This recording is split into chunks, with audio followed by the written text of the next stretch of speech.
sing. We gather together to ask the Lord's blessings.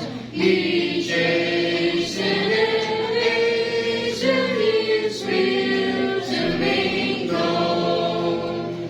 The weak and oppressing now ceases from distressing. Sing praises to His name, forget not His own. Beside us to guide us, our God with us joining, ordaining, maintaining His kingdom divine. So from the beginning, the fight we were winning, Thou, Lord, was our side. All glory be thine. We all to extol Thee, the leader triumphant, and pray that Thou still our defender wilt be. Let Thy congregation escape tribulation. Thy name be ever praised, O Lord, make us free.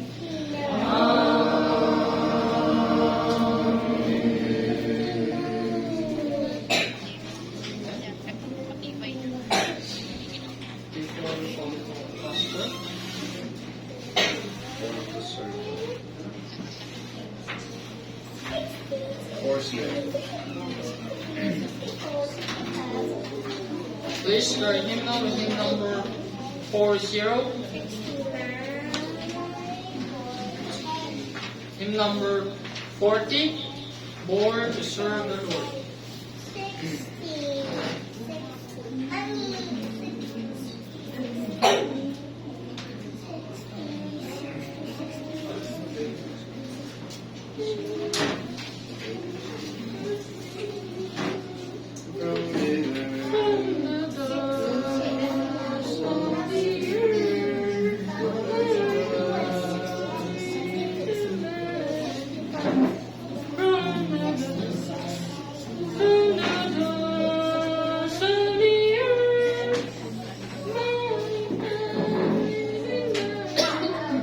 From the dust, first of the will now sing. From the dust of the earth, my God breathed in man, His strength made man a living soul. And God so loved the world, He gave His only Son, and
beside me, for I was born to serve the Lord. Amen. Now, natin pong ihanda ang mga sarili as we heard the word of God. May I call na our pastor, Elder Jim.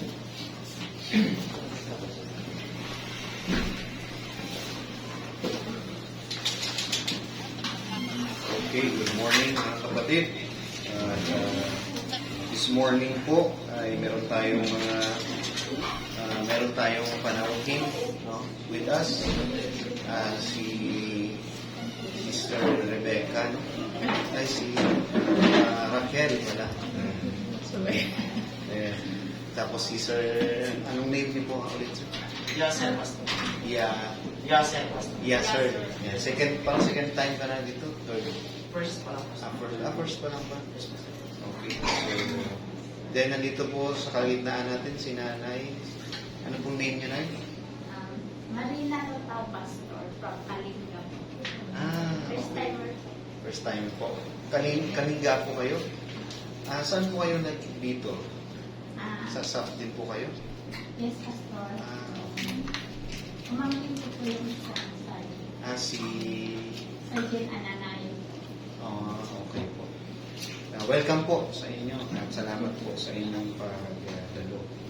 At ano ba na okay. So mga kapatid, let's open our Bible in 2 Kings chapter 8. 2 Kings chapter 8 verses 1 to 6. Let's all stand and let us read together. Buksan niyo po ang mga Bible sa chapter 8 po, 2 Kings. Basahin po natin ang sabay-sabay. Verse 1 to 6. Okay, verse 1. Ready, go? Then spake Elisha the woman whose son restored to life, saying, Arise, go thou and thy household, and sojourn wheresoever thou canst sojourn. For the Lord uphold for a famine, and it shall also come upon us 7 years. The woman arose and did after saying the man of God, and she went to her household, and sojourned in the land of the Philistines 7 years. And it came to pass 7 years, that the woman returned out of the land of the Philistines, and she went forth to cry unto the king for her house and for her land. And the king talked with Gehazi, the servant of the man of God, saying, Tell me, I pray thee, all the great things that Elisha hath done. And it came to pass, as he was telling the king how he had restored the dead body to life, that behold, the woman whose son he had restored to life cried to the king for her house and for her land. And Gehazi said, My lord, O king, this is the woman, and this is her son, whom Elisha restored to life. And the king answered the woman, and she told him. So the king appointed a certain officer, saying, Restore all of her effort, and all the fruits of the field, since the day she left the land, even until now. May the Lord Okay, 6 lang. Okay, let's pray. Father God, thank you for this wonderful day that you have given upon us. We bless the words that we have read.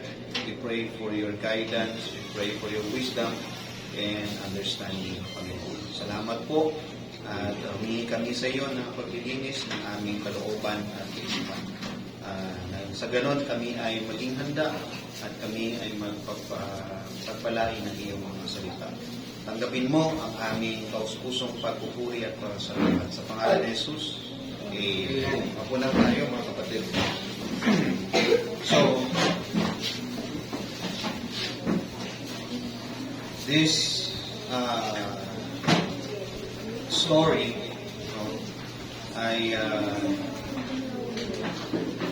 we can draw some lessons from this, no?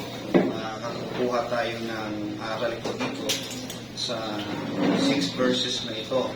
So, kasi yung next, yung verse 7, kumbaga nag-shift, shifted for a new story. Okay? So, focus tayo dito sa 1 to 6. If you remember, maybe 3 weeks ago or 3 to 4 weeks ago, I preached about the Shunammite woman. Diba? The Shunammite woman is the one who have given, binigyan po siya ng anak ng Panginoon. At yun po ay dahil sa kanyang pagiging accommodating, yung kanyang pagiging hospitable sa man of God. When he see the man of God passing by, at sabi niya sa kanyang asawa, let us prepare a room for the man of God. So, very accommodating siya, hospitable sa man of God, at meron siyang discernment. If you're going to read, laying down the background of this, sa 1 King chapter 4, verse 8 to 11, makikita niyo doon yung story ng Shunammite woman, na kung saan ay she initiate to accommodate the man of God, yung mga si Prophet Elisha, no? At pinagawa niya ng kwarto, and then nagpagawa siya ng table, at doon niya in-accommodate at pinapakain. Pinagsilbihan, in short. No? This woman ay for so long wala po siyang anak, and she was considered barren. No? But then the Lord opened her womb, and sabi ng Panginoon, sabi ni Elisha, what is your demand? So what is in exchange of this? Diba? Anong kapalit ng pagiging hospitable mo at pagiging mabuti mo sa amin? And the woman didn't ask or tell anything. Sabi niya, wala po siyang hinihinging kapalit. And Elisha asked the servant, which is that time si Gehazi, di ba? Si Gehazi ang nagsabi sa kanya na itong babae na ito, man of God, wala siyang anak. Okay? At she is maybe yan yung magandang reward sa kanya. And then one time Elisha called the attention of this woman, at sabi niya, ikaw ay magkakaroon ng anak. On this season, thou shalt lead a son. Actually, hindi pa makapaniwala si yung babae, no? Sabi niya, please don't lie to me. Hindi siya makapaniwala. Kasi she is not expecting anything in return for that generosity and yung kanyang hospitality. Wala po siyang in-expect. Now, then after magkaroon siya ng anak, ay namatay po yung kanyang anak sa sakit. Diba? Namatay. And so, nung mamatay yung kanyang anak, parang sabi niya, baka may magawa pa yung man of God. So nilapit niya kay Elisha, and Elisha restored the life of her son. So nabuhay siya. Nabuhay po ulit yung bata. Now, mga kapatid, that is the background. Dito sa verse 1 nitong chapter 8, sabi ito, then spake Elisha unto the woman whose son he had restored to life. So, kinausap niya itong babae na to, that is after how many years na? Okay? Kinausap niya, at sabi dito, saying, arise and go down and thine house and sojourn. No?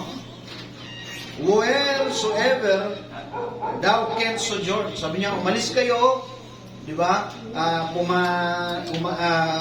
Maglakbay kayo or makipagsapalaran kayo kung saan pwede.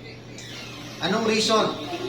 Sabi dito, for the Lord had called for a famine. So ang Diyos ay nagtalaga ng tagutom dito sa lugar na ito. For a famine, and it shall also come upon the land 7 years. And it is 7 years of famine. Sinabihan niya, umalis kayo, makipagsapalan kayo sa ibang lugar kung saan ninyo nakikitang mainam makipagsapalaran dahil ang Diyos ay magpapadala ng tagutom sa lugar na ito, and it will last for 7 years. Okay? 7 years na literal famine. Alam niyo naman, isang buwan lang na pagsabing famine, mga kapatid, ito ay lack of difficulty or struggle in terms of food. No? Famine. That food and water. Kapag ganyan po, struggle po ang buhay. At kahit yung maraming may malawak na lupain at magaganda ang pananim ay maapektuhan, mga kapatid. So, those who will survive are those who have plenty in their barns. Kaya noon po, uso yung mayroong mga kamalig, no, stockyard, o mayroon silang stock house. Kasi they reserve that kasi dumarating yung panahon na nagkakaroon ng mahabang tagutom. Buti tayo ngayon, mapalad tayo. No? Hindi po nangyayari sa atin yan. At meron nangyari sa atin siguro, kailan yun? More than 10 years ago or 30 years ago? No. More than 20 years ago na El Nino. Naranasan ko. Sino naka-experience ng El Nino on your existence? Nung lumitaw ka sa mundo, nakaranas ka ng El Nino. El Nino is yung tagtuyot. Almost a year yun kami sa probinsya. Talagang ang tubig nun halos sa bundok kami kumukuha. Diba? Talagang sa source. So, yun, El Nino pa lang yun. Pag sabing famine, hindi lang ito hirap sa tubig, but also in food. And this, ito po ay hindi lang isang taon, kundi 7 years. At hindi po, this woman, no, she has no capacity to stay and survive for that long period of time.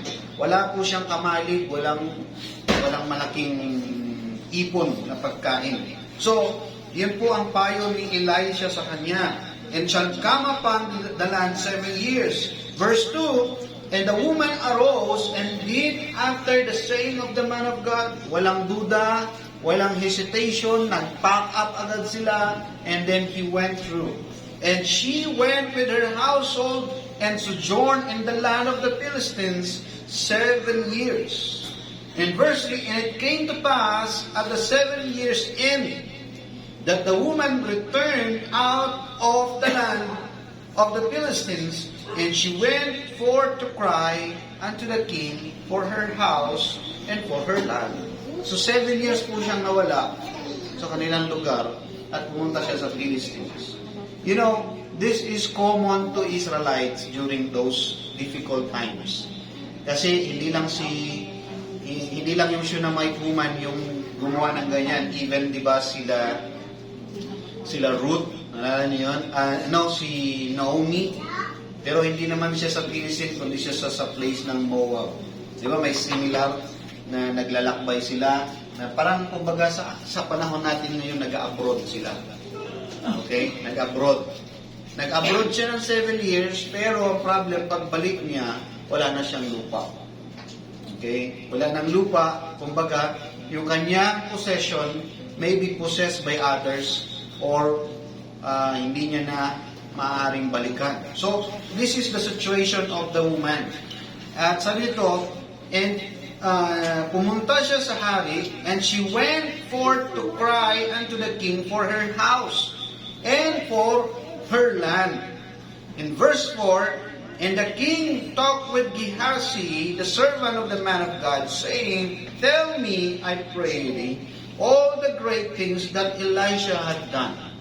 So, timing naman, during the time of this woman appeal to the king, ay ito namang si hari ng Israel that time, ay nag-i-inquire siya patungkol kay Elisha. No? Is it coincident? No, hindi siya coincident, but it is a best timing for the woman. Nag-i-inquire po ang king about the works of Elisha.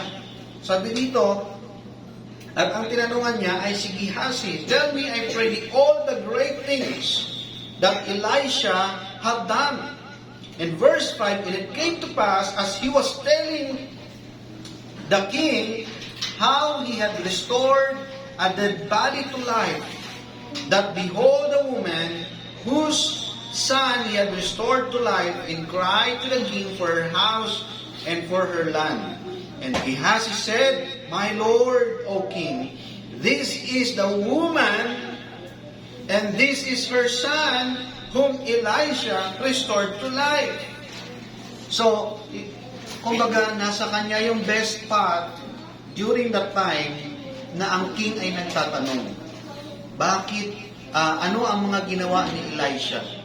Okay? Ano ang kanyang mga great things na ginawa? At sinasabi niya na, sinabi nga ni Gehazi, na mayroong isang lalaki o isang bata na nirestore ni Elisha from dead to life. That is a great thing. Walang sino mang makakagawa niya. Oh, kung hindi ang kasama niya ang Panginoon. Which is, yan po yung naging authority ni Elisha. Sabi dito, verse 6, And when the king asked the woman, she told him, so the king appointed unto her a certain officer, saying, Restore all that was hers, and all the fruits of the field since the day that she left the land until now. So, makita nyo, ang ganda ng favor dito sa kay Shunammite woman. Diba? It is parang kumbaga, aside that he was blessed by God of her accommodation to the servant of God, binigyan siya ng anak, no? At blessed din siya na yung kanyang anak na namatay, muling nabuhay from death to life. And then after how many years, hindi po nagtapos ang kanyang favor from the Lord. No? It was extended on this sa period na ito, nung sila ay bumalik from abroad, at pagbalik nila, halos wala na siyang ari-arian. And, na-restore, sabi ito, restored all that was hers, and all the fruits of the field, since the day that she left the land, even until now. Matindi, no? Matindi yung blessing. So what we can see here, brethren, what we can learn from this short story, no? As we can see the extended blessing of God. Now we can see here God's reward, no? Mayroon pong reward ang Panginoon sa babae. At bakit ba siya ni-reward ng Panginoon? Why the Shunammite woman rewarded by God? Because she did something. As I have said to you, as we have learned, that this woman, no, siya po ay naging siya po ay naging hospitable, siya po ay naging accommodating sa man of God. She accommodate the works of God, the ministry of God. She support, she help, she add arms. Kumbaga, nagdagdag siya ng arm sa ministry. Okay? So, verses, no, in biblical, sa Bible, we can see a lot of similar blessing o similar works ng Panginoon, that God rewards every act. Kasi ang reward kasi is conditional yan eh. Pag tinawag na God's reward, yan ay conditional. No? God is to, ang Diyos ang nagre-reward sa tao, di ba? He will reward accordingly. Makita natin yan sa 2 Samuel chapter 2. Can we, let's take a look, 2 Samuel chapter 2 at 22. 2 Samuel chapter 22, verse 21. Sabi dito, sabi dyan, The Lord rewarded me according to my righteousness, according to the cleanness of my hands, had He recompensed me.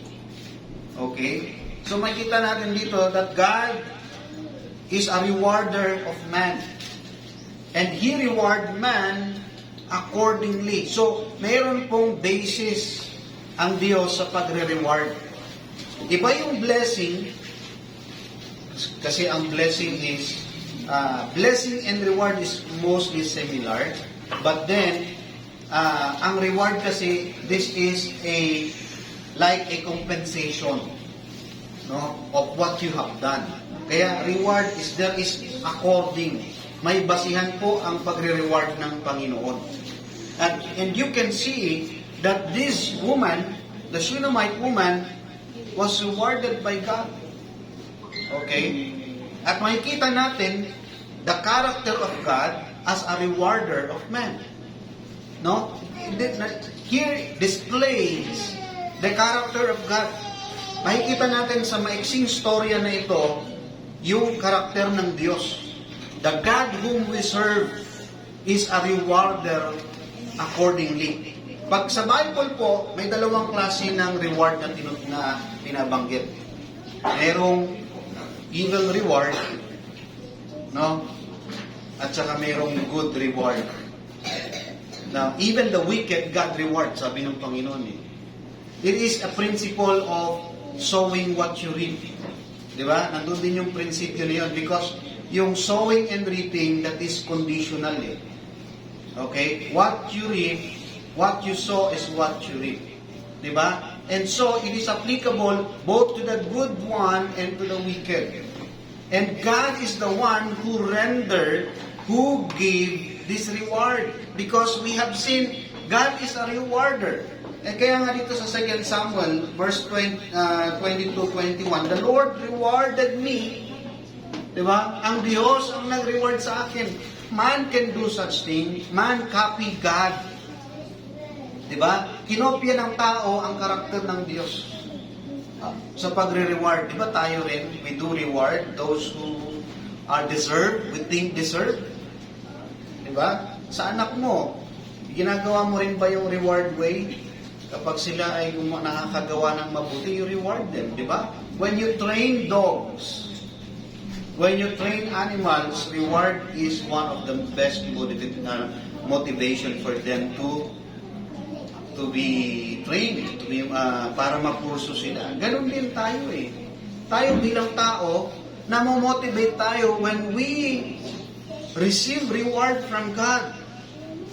And minsan, we are too, masyado tayo nag-expect so much. We expect so much.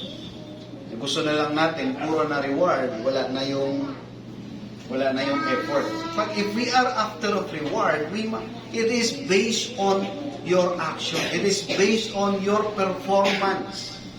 Merong blessing, ang blessing ay similar din ng reward, pero sometimes some blessings ay hindi according sa yung performance. Hindi performance-based. But some blessings are due to mercy. Some blessings are due to the abundance of God's goodness. Diba? Kaya all of this, nag-overarch po dyan yung grace. Diba? Sabi doon sa isang salata na, but He given more grace. We are saved by grace, di ba? But He give it more. He extend more. Di ba? May basihan po how when God extend graces, mayroon po siyang basis. Hindi po siya yung katulad nung sa eternal salvation natin na unconditional grace. Merong unconditional grace, merong conditional. Okay? Ang conditional is yung more, yung extension. Okay?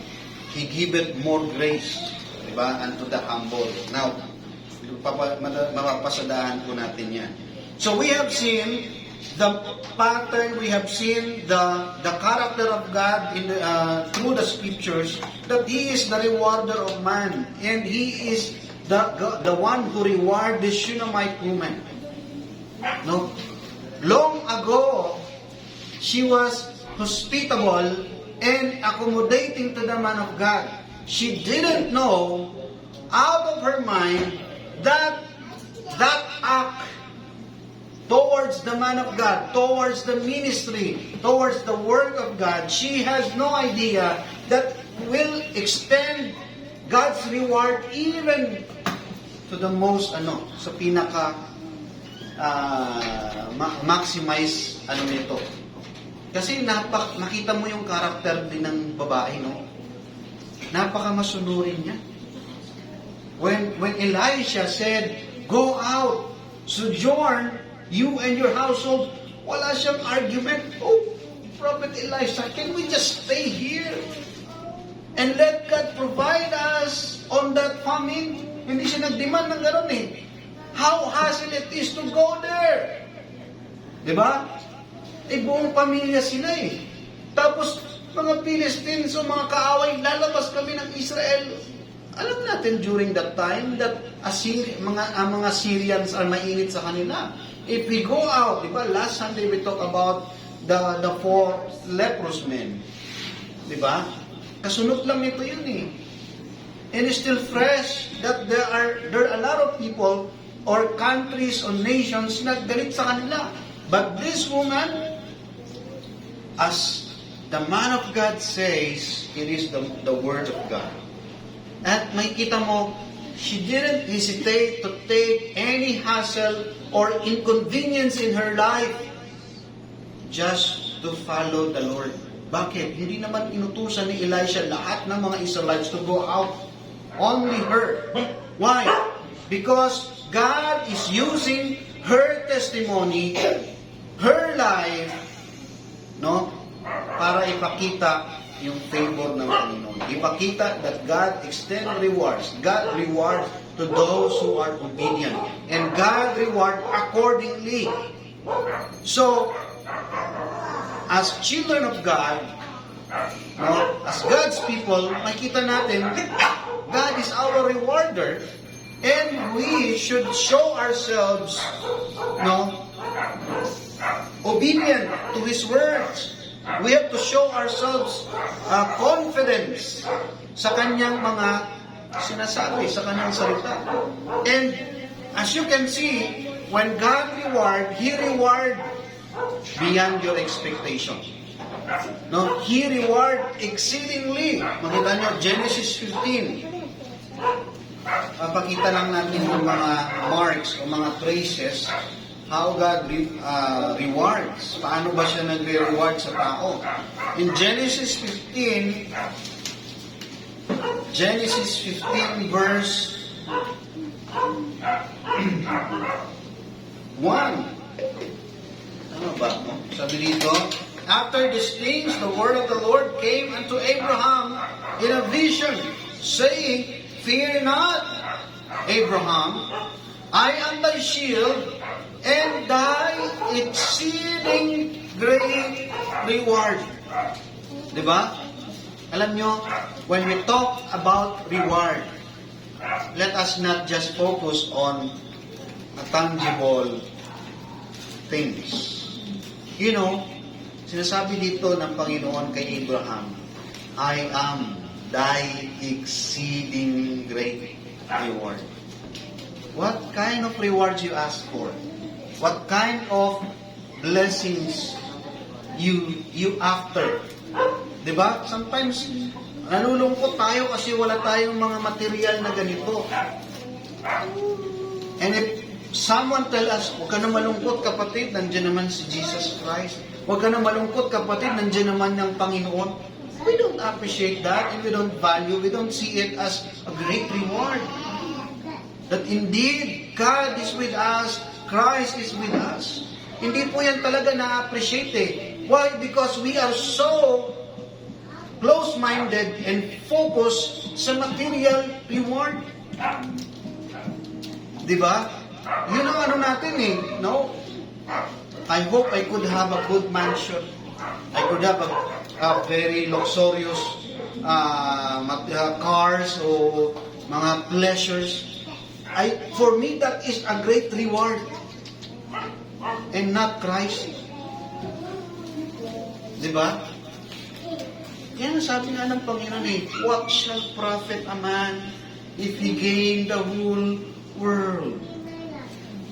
Sinasabi lang that is in comparison to the knowledge of God, in comparison to have God in your life, you cannot compare those knowledge and realization na nasa iyo ang Diyos. Diba? If you have God, you have everything. Because God is everything. That is not powerful to those who don't really believe in it. Hindi po yan powerful sa mga hindi naniniwala dyan. That is nothing. Pastor, hindi ko maisaing yan.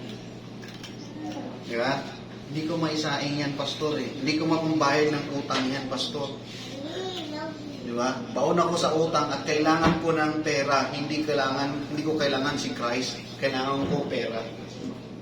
Diba? That's how blinded we are. That's how pickle our mind to process how we realize how we take blessings, how we take reward. Diba? Paano natin tinitingnan. So, minsan ganun tayo, sabi ng scripture for the God of this world has blinded the mind of them which believe not. Because of our unbelieving mind, nabubulag tayo at hindi natin nakikita yung totoong treasures, yung totoong reward. Kaya pag hindi mo nakikita yan, mali rin yung pag-chase mo ng mga bagay sa mundo. Mali yung goal mo. How can you align your goal? How can you direct your ways kung hindi mo nakikita yan? Ang sabi ng Panginoon, no, whatsoever ye do, whether ye eat or drink, do it for the glory of God. Pag hindi mo ginagawa na ganun yan, you are hitting a wrong target. So, whatsoever ye do, it must be on target to your God to give Him the glory. Diba? Yung target to give the glory to God. That is already a great reward to you. Diba? Reward na yan. Kaya si Abraham sabi dito, sinasabi niya sa fear not Abraham, for I am thy shield, and I am thy exceeding great reward. Kaya, tingnan mo sa Abraham, nasa comfort zone na siya sa land of Ur, umalis pa siya. Naglakbay siya ng pagkalayo-layo. At take note, nakaranas din si Abraham ng kahirapan at tagutom. Kaya nga pumunta siya sa Egypt Diba? Bumaba siya ng Egypt, nagpanggap siyang kapatid ni Sarah. Dahil pag nalaman na asawa siya ni Sarah, papatayin siya. Natakot siya Kaya sabi ng Panginoon, huwag kang matatakot, Abraham. I am thy great reward. I am thy shield and thy great reward. Diba?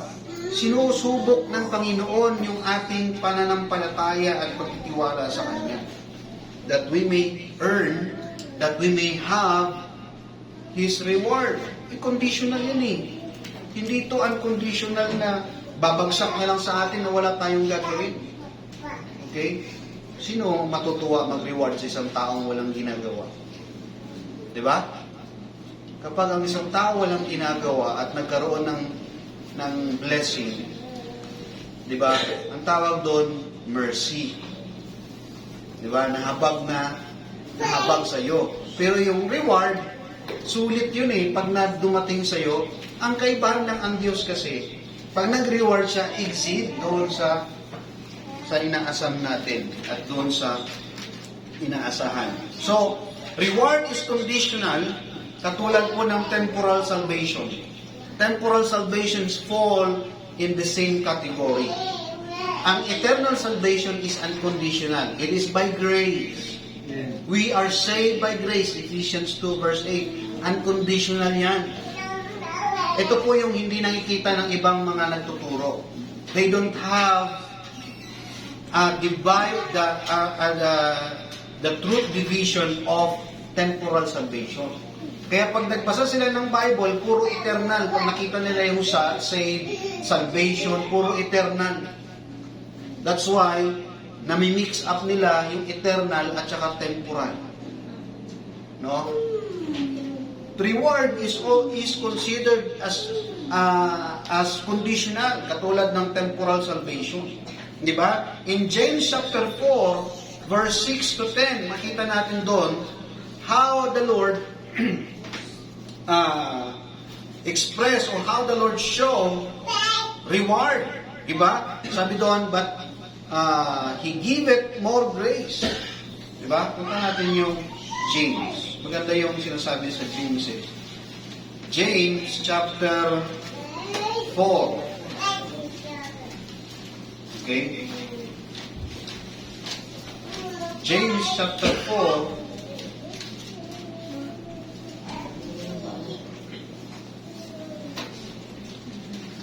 Yan. Chapter 4 verse, beginning verse 6. Diba? Sabi doon, but He giveth more grace. Okay? Nagbibigay siya ng dagdag o mas marami pang biyaya. More grace. Wherefore He said, God resisted the proud, but He giveth grace unto the humble. Oh, hindi po ito eternal salvation. Yung grace dito na tinutukoy, the grace of God, is not eternal salvation. The grace of God here is conditioned upon humbleness. Tama? Kapag humble ka, the Lord will give you grace. The Lord will be more gracious. Meron kasing mga anak ng Diyos na mayayabang pa rin. Anak na ng Diyos, hindi pa rin natuto sa lesson ng humbleness. Di ba? Nagyayabang pa rin. Kaya sabi ng Panginoon, sige, yung mga anak ko na humble, I will give more grace. No? He is resisting the proud. Pag sabing resist, hindi siya sa tinataboy niya, kundi nilalayo niya yung kanyang blessings. To the proud, but He giveth more grace to the humble. Kaya mapansin mo, yung pagpapala ng Panginoon, favor ng Panginoon, ay doon sa mga humble. Pero sa mga hambog, bigla na lang babagsak yan. Without them knowing. Di ba? So, He giveth more grace to the humble. Okay, that is reward. Our salvation, no? At sabi dito, in Philippians 2, verse 12, ano sabi doon? Di ba? Ano sabi doon? Work out your own salvation. Oh, work out your own salvation. Eternal ba yun o temporal? Pagtrabahuan mo ang iyong kaligtasan. Oh, pastor, sabi mo ang salvation ay hindi sa gawa. Bakit sabi sa Philippians 2 verse 12, pagtrabahuan mo? Oh, malilito ka, makukonfuse ka kung wala kang temporal salvation. Pag puro eternal ang iyong tingin. Now, in temporal salvation, God bless His people with rewards. He motivates His children through rewards. Kaya yung masipag at yung masunurin, yun ang nire-reward ng Panginoon. Okay? He reward those obedient. So, God's reward is, ano makikita natin? First, God's reward is conditional in nature. Diba? Yun yung makikita natin. In Deuteronomy chapter 10, verse 17. Diba? Andun yung, basahin nga natin. Deuteronomy chapter 10, verse 17. Sabi doon, for the Lord your God is a God of gods and Lord of lords, a great God, a mighty and terrible.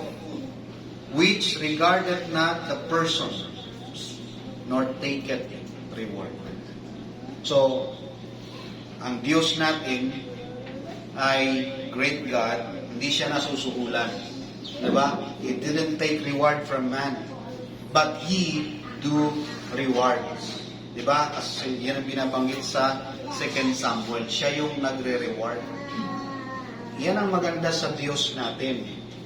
Kaysa sa tao, ang tao pwede yung suhulan kahit gaano pa kayaman yan. Nasusuhulan yan. Minsan nga yung mayaman, yun pa yung matakaw sa suhol Diba? Pero ang Diyos, walang pwedeng manuhol sa Kanya And He taketh no advantage to man. But instead, God, kaya ang Panginoon, He is a righteous and faithful judge. No? Now, ang point dito, when the reward of God is conditional in nature, ano po ang lesson dyan? What's the lesson when the reward is conditional? Let us comply. Let us be obedient. Do you think you will have God's reward if you're stubborn? Diba? What do you expect to those disobedient? At tayo bilang tao, do we really expect worse? Nag-expect ba tayo ng masama? Lahat naman tayo, gusto natin maganda Gusto natin lagi, expectation natin, good reward. But anong ginagawa natin? Anong ginagawa ng tao? Ginagawa natin, sumusuway tayo sa Panginoon o hindi tayo sumusunod or we don't comply. That's the problem. Now, ang point dito, if God's reward is conditional, let us comply accordingly. No? I-comply po natin ayon sa salita ng Panginoon. Second, God's reward is not only conditional in nature, but also it is beyond our expectation. Alam mo, ang reward ng Panginoon, pag siya nag-reward, it is beyond our expectation. Okay? Katulad po ng ginawa ng Panginoon dito sa Shunammite woman. It is beyond her expectation that even yung mga time na wala siya doon sa land, ni-restore ng Panginoon. Pag sabi ito, God restored all. No? Tingnan mo sa verse 6. And when the king asked the woman, she told him, so the king appointed unto her a certain officer, saying, restore all that was hers. All that was hers. At sabi din, and all the fruits of the field since the day that she left the land, and even until now. That is beyond her expectation. Okay? In Matthew chapter 6, verse 33, sabi doon, seek ye first the kingdom of God, His righteousness, and all these things. Yung all these things dyan, it is a form of God's reward. It is a reward system of God. Ano ang dapat natin gawin? Seek ye first the kingdom of God. Sometimes nakakalimutan natin, binabaliktad natin yung pattern ng Panginoon. We seek first what we want instead of letting God provide or give all things we need. Diba? And all these things shall be added. Instead, God will add to us. Ang ginagawa natin, inuuna natin yung material, inuuna natin yung, binabaliktad natin yung formula. Let us comply to the formula of God on getting the reward of God, on as we chase the reward of God.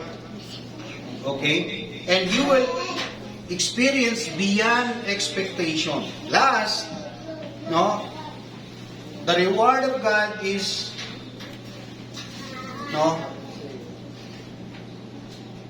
withdraw in the perfect time.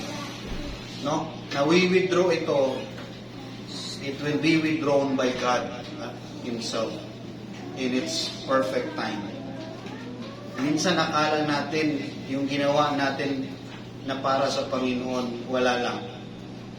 But you know, God withdraw it and disperse to you doon sa hindi mo na inaasahan.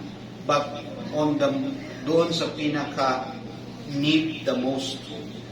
Di ba? Yung pinaka kailangan. No, bakit ba tayo naniniwala sa Panginoon? Bakit tayo nagpapatuloy sa Panginoon? Because we have seen the amazing works of God and His works.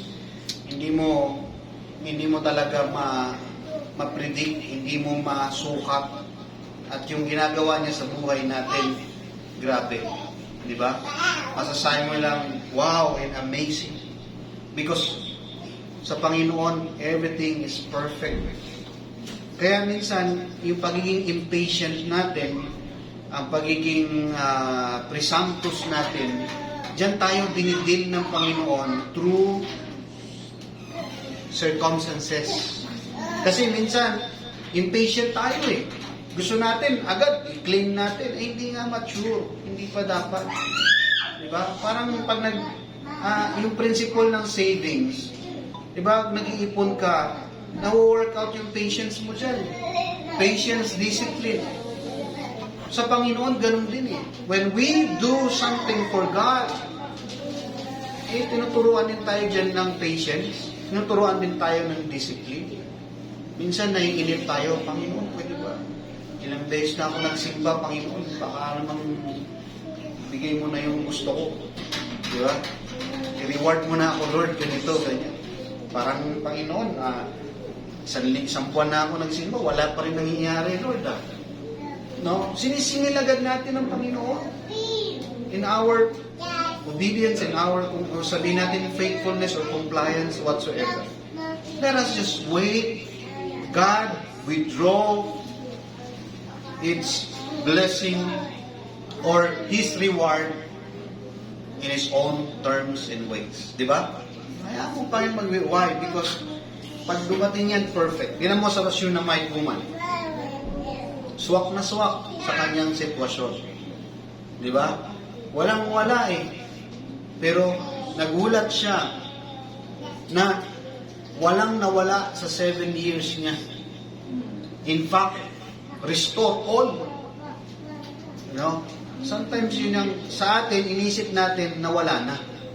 Pero yung pala, ninimbak lang ng Panginoon, nireserve lang ng Panginoon. That's what we can see how God do His reward system. So, obey the Lord and He will reward you more than what you expect. I do believe na ginagawa ng Panginoon yan sa atin. Ano ba mga expectation natin? Di ba? Dapat nga hindi tayo, at tinuturuan nga tayo na huwag tayong mag-expect on our own way. Let us expect whatsoever from the words of God. No? Sabi niya, meron sinasabi dito na yung expectations natin dapat nakaayon dito. Di ba? Meron binabanggit, nasan yung text na yon na your expectation, meron meron ganong hinigyan tayo ng expectation.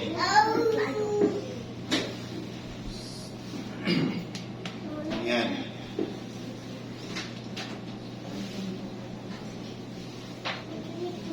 Meron tayong according to my earnest expectation. Diba? Sa Philippians 1 verse 20. According to my earnest expectation in my hope, that in nothing shall be ashamed, but what with all boldness as always, so now also Christ shall be magnified in my body, whether it be by life or by death. So, let us expect according to the Word of God. And let us not trying to steal or arrest or put God on our own condition and terms. So, but tanda natin, when God do rewards, sigurado yan. No? It is conditional, it is beyond our expectation, and no, it is timely. Okay? Kaya nawa ay yun ang ating i-after, yung reward ng Panginoon. So maging motivation natin yan. Ang point dito, our labor is not in vain. Whatsoever you do for God, it is not a waste. It is not a waste. Wala pong sinasayang ng Panginoon dyan. It all goes to your account. Because God is a righteous God, a righteous accountant. So may the Lord bless. Let's all stand there as well. Father God, thank you for thy words, and thank you for drawing out the lessons from the short story of events during the time of Prophet Elisha. Thank you for your kindness. Thank you for your wonderful acts. Thank you for your reward system in place to your people, that we may be motivated to obey you, to follow you, and to have hope in you. We bless you, we honor you, and these things we pray in Jesus' name. Amen. Let us sing unto the Lord.